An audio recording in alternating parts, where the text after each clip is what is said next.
So recently, James Maddison did an interview and he's opening up about his time at Tottenham Hotspur. He says he wants to entertain, and I could tell you he's been entertaining. He says that he's a huge admirer of Manchester United legend Wayne Rooney. He admires Paul Gascoigne. He then goes on to say, Tottenham have always had that type of player and that sort of midfielder who want to be creative and entertain the fans and be a personality. He says Christian Eriksen in more recent years, but since him, they probably haven't had that type of player. I put myself in that category. I'm not putting myself on the same level, but I am that type of player. I want to entertain. When you start playing football as a kid, you don't play for anything. There's no politics, nothing like that. You play because you love playing football and you do the things you love and you become the player you become because you do what you're good at. That will never change for me. That's non-negotiable. That's how I play. It's just how he is as a person. He says he could just see himself in the team, in the kit, at the stadium. He was talking about his Tottenham move. He says it just fit well for him. His dad's favorite player when he was growing up.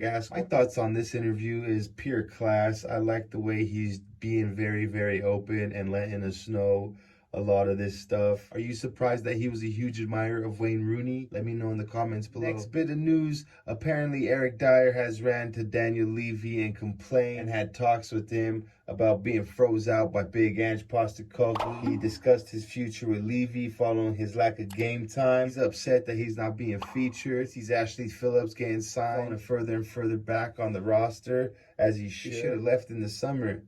He had offers to go elsewhere and he didn't want to. Now he wants to think that he could go over Ange Postecoglou's head and go straight to Daniel Levy. I don't think that's how this club is run anymore. I don't think that's going to really fly with the manager. You're trying to get game time and you're trying to get minutes under your belt. You go to Daniel Levy and go over the boss's head. I don't think that's acceptable. And honestly, Eric Dyer, I do not expect anything different coming from you.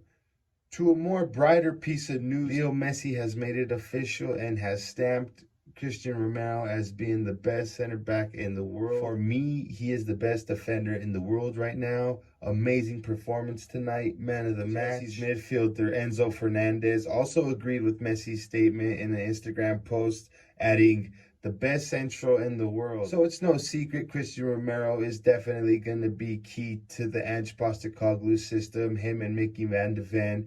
And it's good to see Messi giving his co-sign for Christian Romero and also even saying he's the best in the world right now.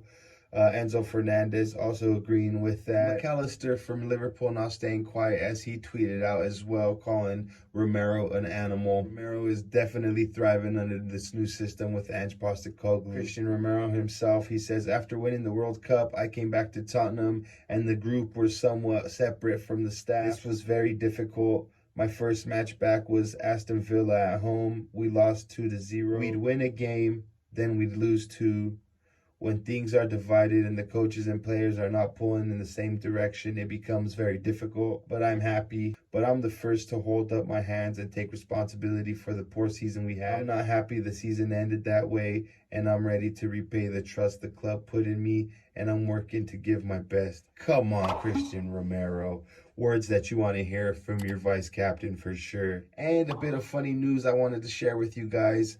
Pedro Porro shared on an Instagram post Brian Hill's FC rating, and the Tottenham winger was not having it. He had to repost that in these funny emojis.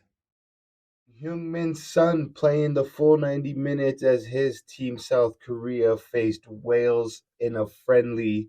That match took place in Cardiff. Heung-min Son coming up against his teammate, new Tottenham Hotspur player Brennan Johnson. Joe Rodon featured for the Welsh national team, as did Ben Davies, in what was a 0-0 draw. And a nice moment at the end of the game as Heung-min Son was photographed with his Tottenham teammates and Leeds loanee Joe Rodon. Looks like they're all happy together. Brennan Johnson looks ecstatic to be in that company. I look forward to seeing what this young man has to offer our team. Richarlison in action for Brazil as they win 5-1. He was featured but did not score, was substituted in the 71st minute, basically having no impact at all. Yves Bissouma coming on as a sub in the 62nd as his team Mali ended up beating South Sudan 4-0 in AFCON qualifier. Well, my homies, I hope you guys enjoyed this episode of the Tottenham Hotspur update. I'll see you guys on the next one. Come on, you Spurs.